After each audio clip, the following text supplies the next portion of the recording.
You've made it. You survived late nights, deadlines, and final exams. You've triumphed over challenging assignments, group work, and labs. You've made some incredible friends that you will cherish forever. You've learned so much and achieved things you never thought possible. And now, you're here, closing a chapter in your life and embarking on a new one. Think back to your first time on campus, the memories of Welcome Week, trying to find your classrooms and meeting people in your faculty for the very first time. You celebrated campus events like Light Up the Night and joined clubs and teams. McMaster became your second home. And while campus looks different than it did 4 years ago, the world looks different too. Under the pressures of a global pandemic, the stress of your coursework and final exams, you have stayed strong and worked hard to complete your studies. You have graduated. You have earned your degree.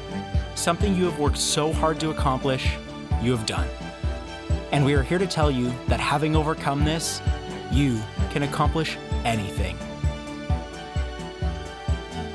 Now go forward. Take the friendships and the memories with you. Take the years of studying and learning and head out into the world. A world that needs your help. A world that needs your expertise and your knowledge to help repair it, recalibrate it, and fix it. We know that wherever you may go, you will do great things. You are part of a network of over 200,000 alumni that span over 130 countries around the world. Go and make an impact. Leave your mark. You are well equipped to face whatever challenges may come and achieve all of your goals. To the class of 2020, you did it. Go Mac Go.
Good afternoon. I am Dr. Susan Tai, Provost and Vice President Academic.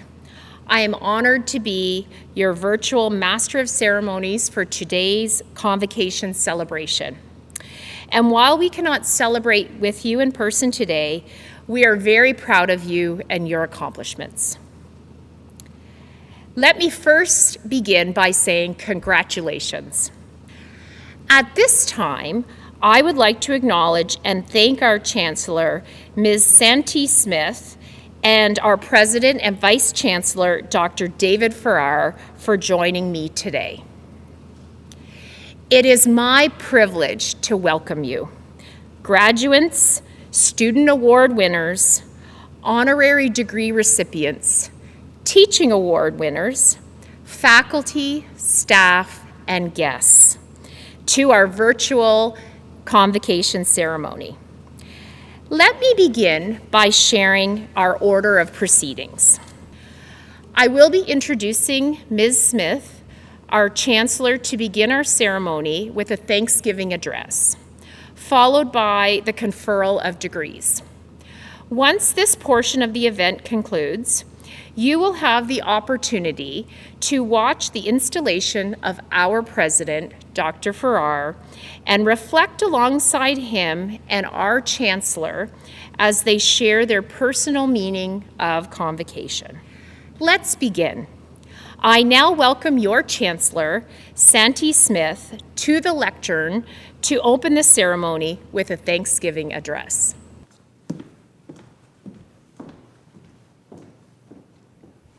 Sego, Scanago.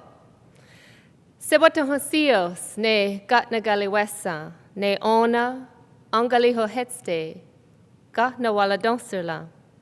These words of thanksgiving help to bring our minds and hearts together, to acknowledge, give thanks, affirm interconnections, cultivate compassion, and recognize our responsibilities for living in balance and peace with all creation. Let our minds be as one. Let us acknowledge those who are sick and hurting, that these words offer them peace. Daitinuwalaro ne ongwe su'a, eto nayontohage ne nagwatnigula. We give thanks to all people, our ancestors, family, and friends. Now our minds are one. Daitinuwalaro ne yeti nistoha johunjade, eto nayontohage ne nagwatnigula. We give thanks to Mother Earth, for she provides us with all that we need to thrive and survive. Now our minds are one. Daitinuwalaro ne kahne galunyo, eto nayontohage ne nagwatnigula. We give thanks to the waters, from the oceans to the streams, to the waters flowing in our body. Water is life. Now our minds are one. Daitinuwalaro ne gonjon su'a, ito nayontohage ne nagwatnigula. We give thanks to the fish life, who help to purify the waters and provide us with nourishment. Now our minds are one. Daitinuwalaro ne yotunduni, eto nayontohage ne nagwatnigula. We give thanks to the plants, from the grasses to the medicines that help to heal and strengthen our bodies. Now our minds are one. Daitinuwalaro ne onchi nawasu'a, eto nayontohage ne nagwatnigula. We give thanks to the insects who help to pollinate the plants. Now our minds are one. Daitinuwalaro ne jon hekwa, eto nayontohage ne nagwatnigula. We give thanks for our sustenance foods. Now our minds are one. Daitinuwalaro ne wahyadiyunta, eto nayontohage ne nagwatnigula. We give thanks to the fruit who help to nourish our body. Now our minds are one. Daitinuwalaro ne gondirlo, eto nayontohage ne nagwatnigula. We give thanks to the animals who sacrifice their lives to help to sustain us. Now our minds are one. Daitinuwalaro ne jito ongu'a, ito nayontohage ne nagwatnigula. We give thanks to the birds whose beautiful singing uplift our spirit and bring peace and calm to our hearts. Now our minds are one. Daitinuwalaro ne galunda ongu'a, eto nayontohage ne nagwatnigula. We give thanks to the trees. We cannot live without the oxygen that they provide. Their roots and saps provide nourishment and cleansing for our body. Now our minds are one. Daitinuwalaro ne jower la wunyer, eto nayontohage ne nagwatnigula. We give thanks to the circulating winds who travel the earth, bringing new life and breath. Now our minds are one. Daitinuwalaro ne ladiwerlas, eto nayontohage ne nagwatnigula. We give thanks to the grandfather thunderers for purifying the air and awakening the earth. Now our minds are one. Datsi tawanuwalaro anjogeni galakwa, eto nayontohage ne nagwatnigula. We give thanks to our eldest brother sun, who appears each morning to provide sunshine, protection, and sustenance for all living things. Now our minds are one. Daitinuwalaro ne asatanega watnirale, eto nayontohage ne nagwatnigula. We give thanks to Grandmother Moon for her powerful pull on our waters and feminine forces and birth. Now our minds are one. Dai tinuwalaro ne ojistu warlunyo, eto nayonto hoge ne naguat nigula. We give thanks to the stars for providing us with guidance and direction. Now our minds are one.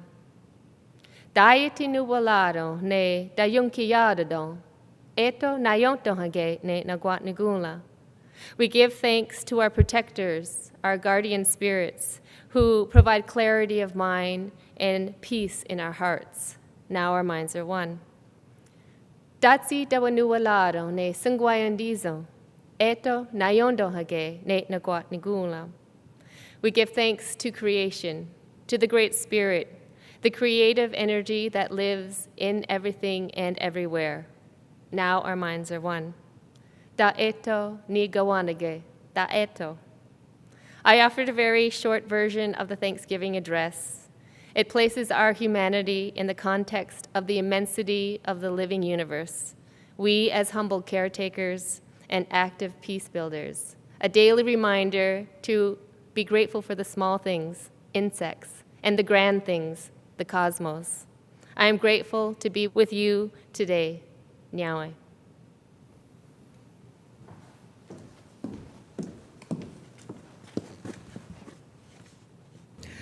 Dr. David Farrar, President and Vice Chancellor, will now come forward to present the graduates to our Chancellor for admission to their degrees. Good afternoon, graduates. I am so pleased to be standing here today to acknowledge and celebrate your hard work and accomplishments.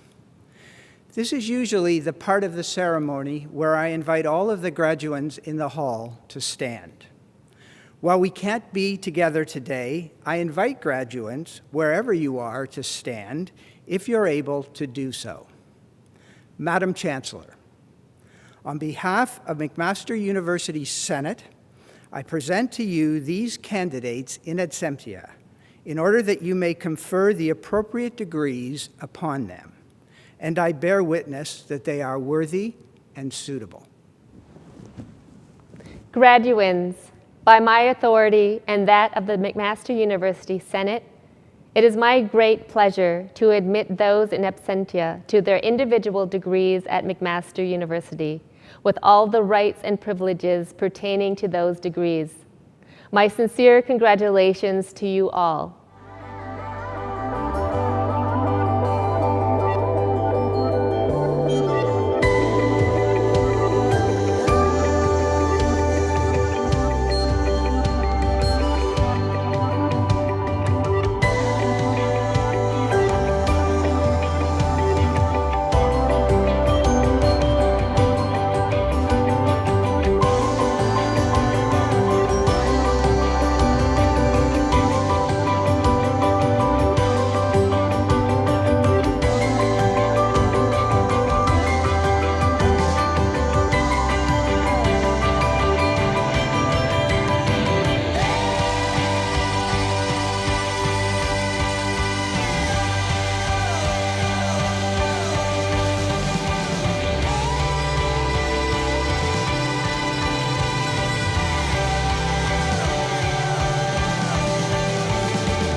Congratulations.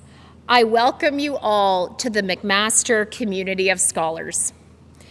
To continue our celebration, it is an honor to celebrate today with Dr. Farrar as we take the time to bear witness of his installation as President and Vice Chancellor of McMaster University. I have the honor to certify that the Senate of McMaster University on December 11th, 2019, voted to nominate David Farrar to the Board of Governors as the President and Vice Chancellor of the University, and that on December 12th, 2019, the Board of Governors unanimously accepted the nomination. In view of the action now certified to be complete as provided by the statute, I have the honor to call upon the Chair of the Board of Governors to administer the oath of office. You are now formally to assume the functions and the office of President and Vice Chancellor of this university, to which you have been duly appointed. You shall now swear to keep, preserve, well and faithfully, during your period of office, the statutes, liberties, customs, rights, and privileges of the university, and to promote its well-being and that of its members, so far as in you lies. I promise to do so. By the authority of the Senate and Board of Governors, I now declare you, David Farrar, to be rightly installed as President and Vice Chancellor of McMaster University, with all the rights and privileges of that office. I give into your keeping this copy of the Charter of the University. I've been in roughly 200 convocation ceremonies. I've had a chance to watch the ceremonies and to get to know them a little better. The ceremonies represent the 1,000-year roots of the university. The regalia that we wear was actually the dress that individual faculty would wear as they came into their university. Can you imagine wearing the Chancellor's gown to work every day? What I'm also struck by is that while universities have been around for roughly 1,000 years, ways of knowing have been around a lot longer than that. And the indigenous ways of knowing, the transmission and the preservation of knowledge go back thousands of years. I remember my convocation ceremony, although a little vaguely. I was the first in my family to go to a university, and so it was a big deal. And I have a few memories of the ceremony. I remember shaking the Chancellor's hand and then walking across and coming down off stage. And suddenly my father appeared out of nowhere as I was walking back up the aisle, and he shook my hand. I was a little shocked to see him, embarrassed, and deeply touched. It clearly meant a big deal to him. Santi, what do you remember of your first convocation? My first convocation at McMaster was very exciting. I remember being quite giddy, running around, getting ready for it. I remember I wore a green dress. That was very exciting as well. Having my family there to witness the completion of 4 years of work, being with our fellow students and having that group excitement, feeling a part of the McMaster family was really special as well. And I love being a part of the procession, hearing the bagpipes and having the energy in the auditorium, just being really excited, optimistic, to celebrate everybody's accomplishments in such a grand way. I would have never imagined that from my first convocation, that 20 years later, I would be at a convocation again, but this time being installed as Chancellor of McMaster University. I'm honored and proud to be McMaster's first Indigenous Chancellor. It's exciting, and I look forward to my term here, celebrating students' accomplishments and as well as the entire university. Yo Yanale, congratulations to the graduating class of 2020. I look forward to the positive impact and change that you will affect on the world.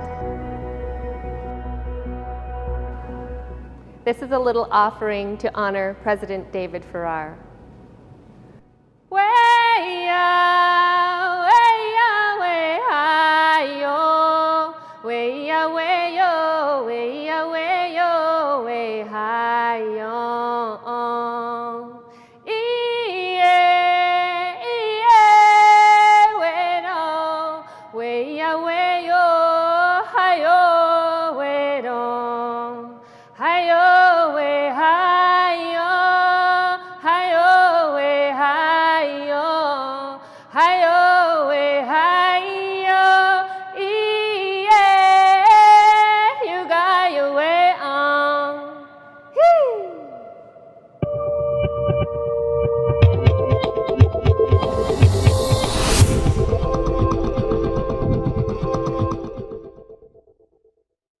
Congratulations to you, Dr. Farrar. May I now invite our Chancellor, Santi Smith, to deliver her closing remarks. Congratulations to the class of 2020. From here, we invite you and your family to visit our convocation website. Everything that was created on the site was in the spirit of celebration and recognition of you. I myself am a proud McMaster alumna, and I look forward to seeing where you go from here. My very best wishes to you all. Congratulations. Yo Yanole. Be well.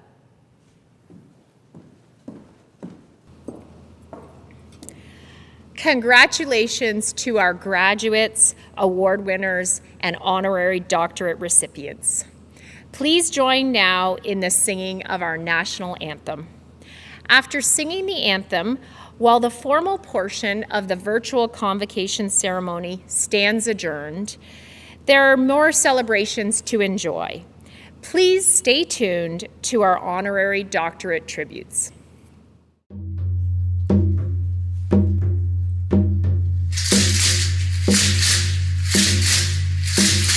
Oh, Canada, our home and native land, true patriot love in all of us command. Kite nang wishawen dada niwe ko mini koyam nang epu o Canada miani plutin eta valor de foi tromper.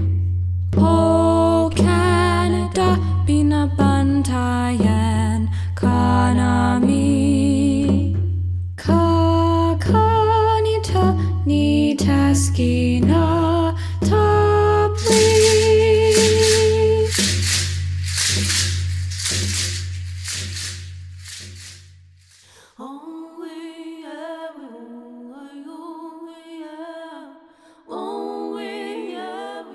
Madam Chancellor, by the authority of the Senate of McMaster University, I have the honor to present Gary Warner. Gary Warner began his academic career at McMaster University in 1967 as an assistant professor of French literature and soon began creating an exceptional legacy of inclusive and inspirational community building, both on campus and off. Dr. Warner was the advisor to the Student French Club, established his department's Faculty-Student Relations Committee, and launched courses in Francophone African and Caribbean literature. As an administrator, he served as chair of the Department of Romance Languages, Associate Dean of Humanities, Director of the Arts and Science Program, founding director of McMaster International, and founding co-chair of the Theme School on International Justice and Human Rights. He also served on the President's Advisory Committee on Community Relations, coordinated the annual orientation for Volunteer International Christian Service, and was vice president of the McMaster Faculty Association. He also co-chaired the Post-Secondary Anti-Harassment and Discrimination Committee of the Ontario Council on University Affairs. On the national and international stage, Dr. Warner was the director of the Canadian University Service Overseas Sierra Leone program and then chair of the CUSO Board of Directors. That experience led to his involvement with the Canadian International Development Agency, where he became chair of the agency's National Selection Committee for long-term awards for Canadians involved in international development work. Closer to home, Dr. Warner has had a profound influence on the Hamilton community. He served as treasurer of the Pakistani Refugee and Cholera Relief Fund in a variety of roles with Amnesty International and on the steering committee of the Hamilton UN Decade Committee to Combat Racism. He has worked with the Hamilton-Wentworth District School Board on the Race Relations In-Service Program Development Committee, as well as on the Bullying Prevention and Intervention Review Panel. He was a founding member and co-chair of the Hamilton Committee Against Racial Discrimination, chair of the Settlement and Integration Services Organization, and chair of the Scholarship Committee for African Caribbean Cultural Potpourri Incorporated. A former chair of the Hamilton Community Foundation, Dr. Warner also served as chair of the working committee of the Roundtable on Strengthening Hamilton's Community Initiative in the aftermath of 9/11, as a member of the Governing Council of Hamilton's Center for Civic Inclusion, and as a member of the Hamilton Immigration Partnership Council. Dr. Warner was also chair of the Gandhi 150 Waging Action on Hate and Racism in Hamilton conference.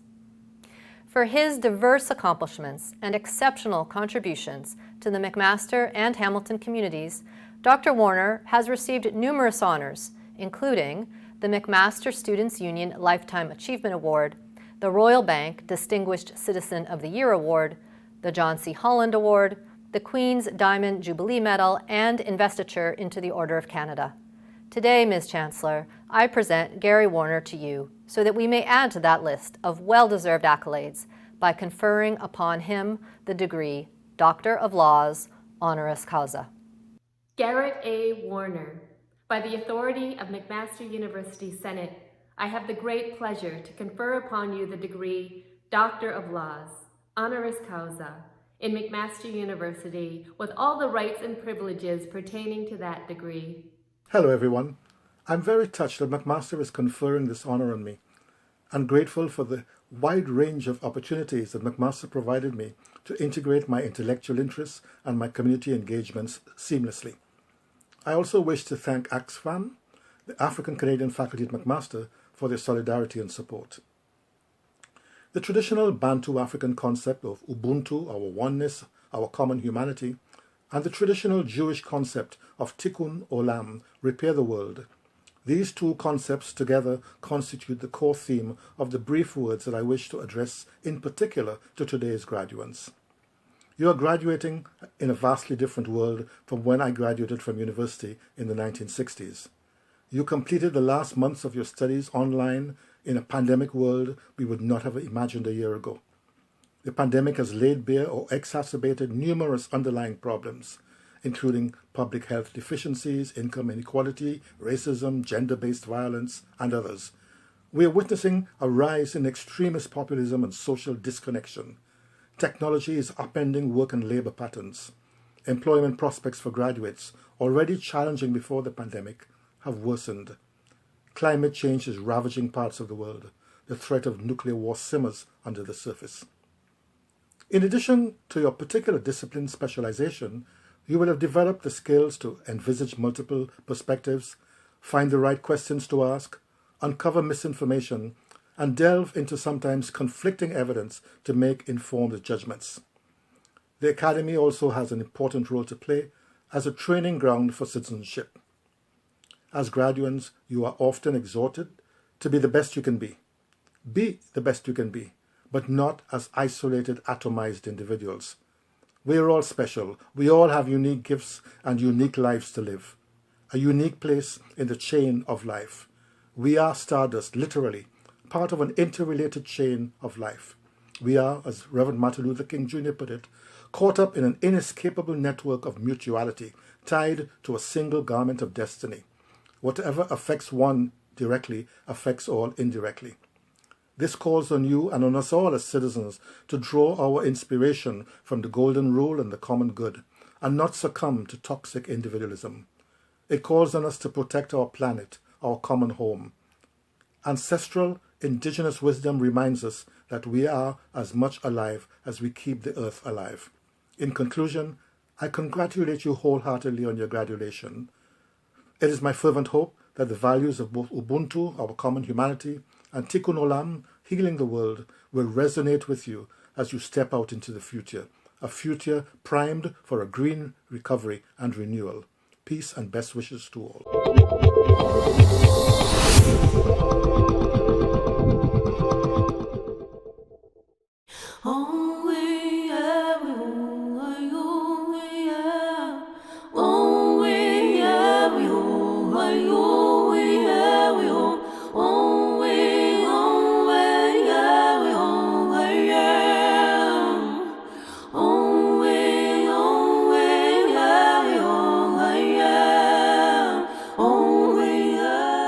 Madam Chancellor, by the authority of the Senate of McMaster University, I have the honour to present Mick Ebling.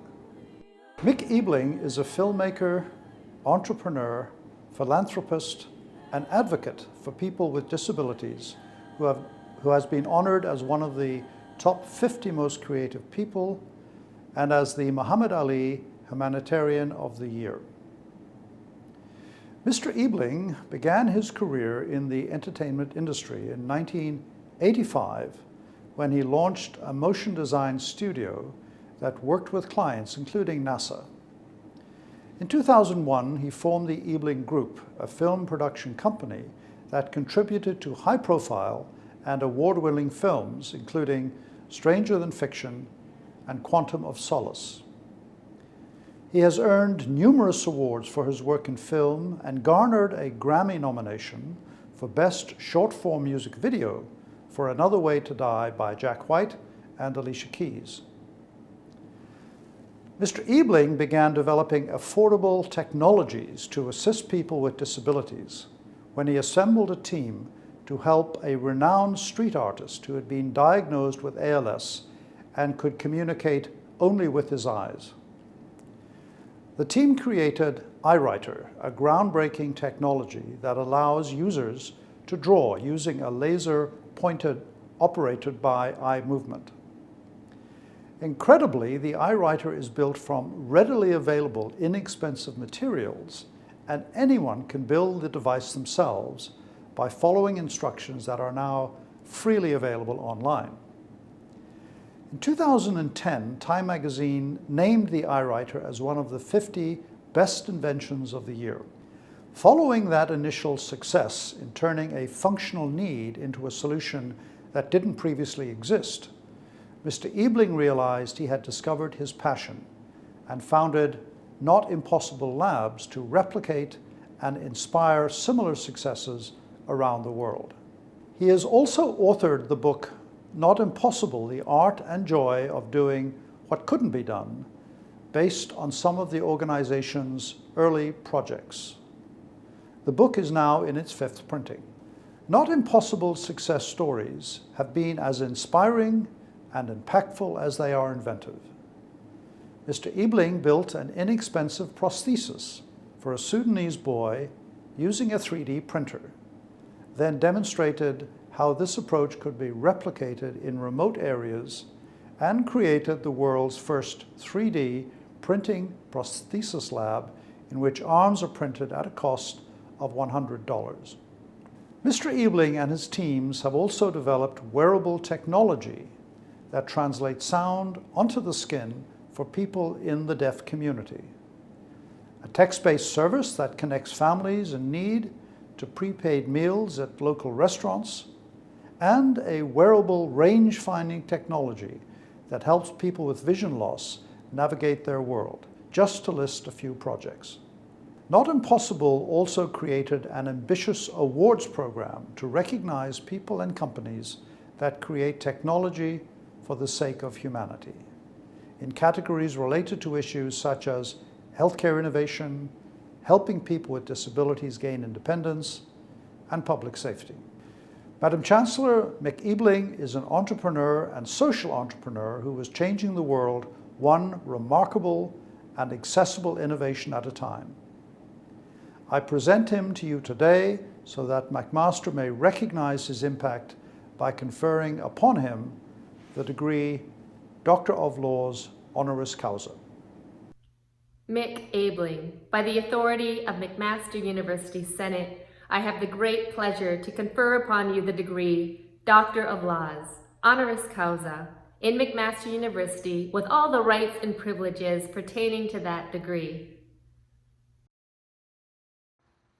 Hello, McMaster. I'm Mick Ebling from Not Impossible Labs, and I am talking to you right now in the middle of Venice Beach, California, literally as you see cars going by the middle of the main thoroughfare that runs through my town.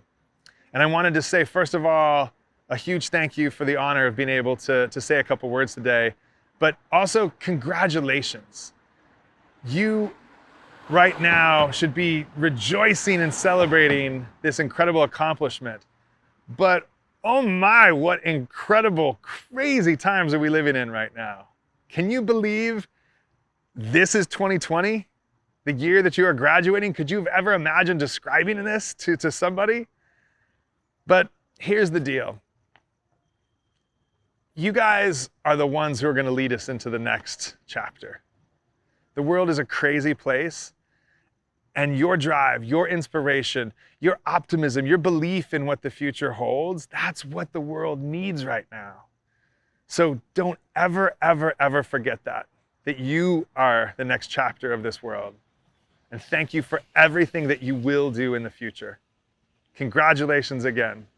Go forth and live an incredibly not impossible life.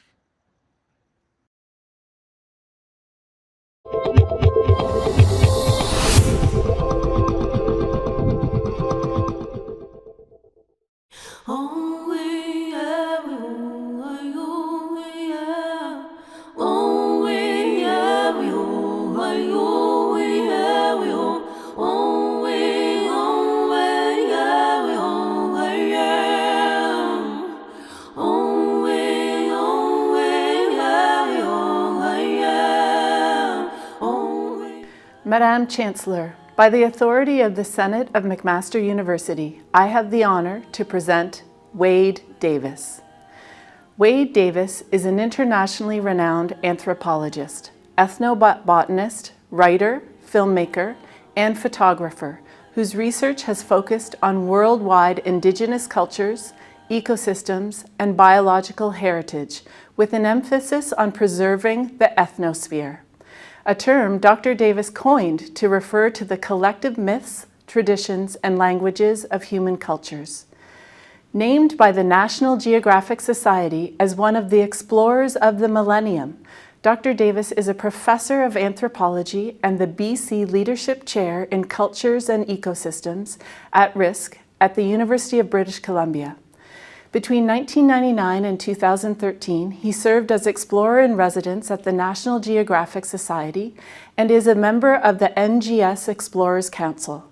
He spent over 3 years in the Amazon and Andes as a plant explorer while making more than 6,000 botanical collections.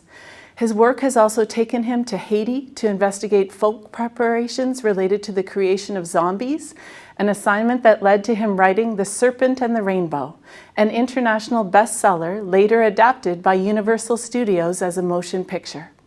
In the years since, Dr. Davis's fieldwork has sent him around the globe to destinations including East Africa, Borneo, Nepal, Peru, Polynesia, Tibet, Mali, Benin, Togo, New Guinea, Australia, Colombia, Vanuatu, Mongolia, Nunavut, and Greenland.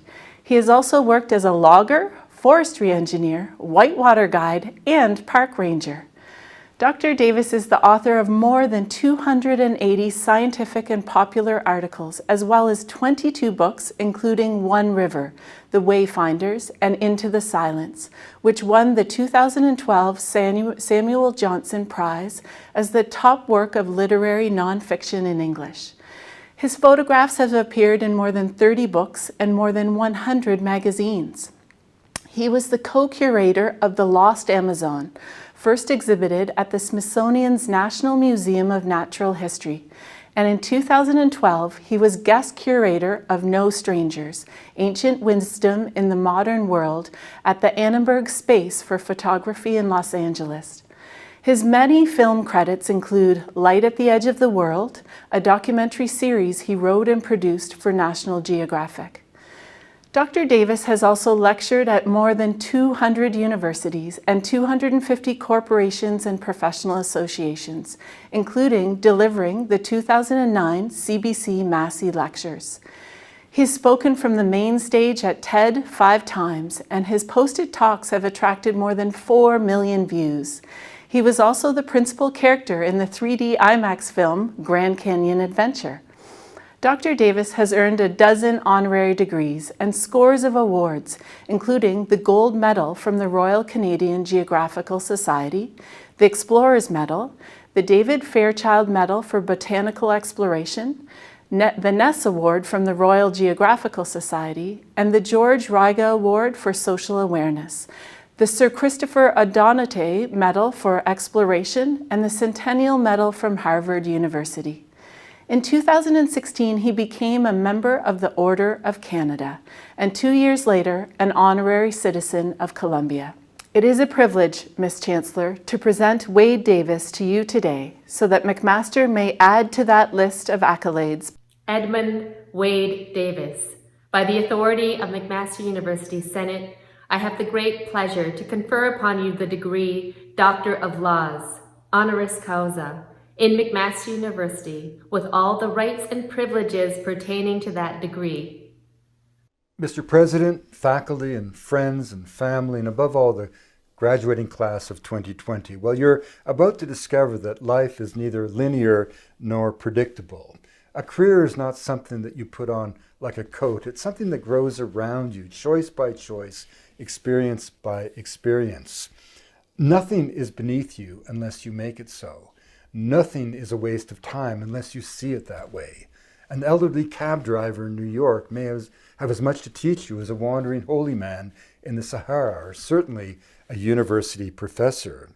Become an opportunist, not in the sense of being a schemer, but put yourself in the way of opportunities where there is no choice but success, and you suddenly find yourself capable of doing things that would have been beyond your imaginings a few short months before. Creativity is the consequence of action, not its motivation. Do what needs to be done and only then ask whether it was possible or permissible.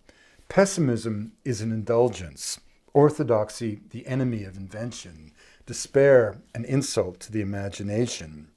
Nature loves courage. Jim Whittaker, the first American to climb Everest, famously said that if you're not living on the edge when you're young, you're taking up too much space. So dream the impossible, and you'll discover the world doesn't beat you down, it lifts you up. You jump off the cliff, and you don't land on rocks, you land on a feather bed. And you'll find that the work that you do is just a lens through which to view and experience the world, and only for a time.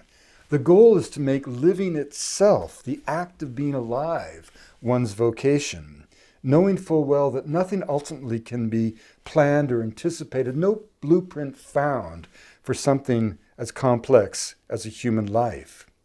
But if you can remain open to the potential of the new, the promise of the unimagined, then magic happens and a life invariably takes form. So to parents, I say, please be patient. The best of things comes from those who are incapable of compromise.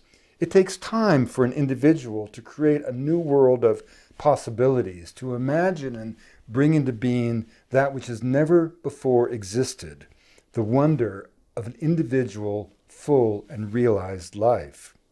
And to the graduates, I say, please give as much thought to the person you will become as to the vocation you will pursue. It really is true that in the end, money counts for little. But acts of compassion and loving kindness truly do resonate through eternity.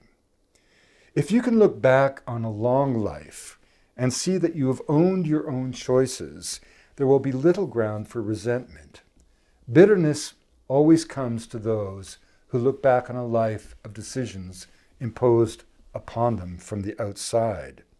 The greatest creative challenge is to become the architect of your own life. So be patient, never compromise, and give your destiny time to find you. Thanks very much, and God bless.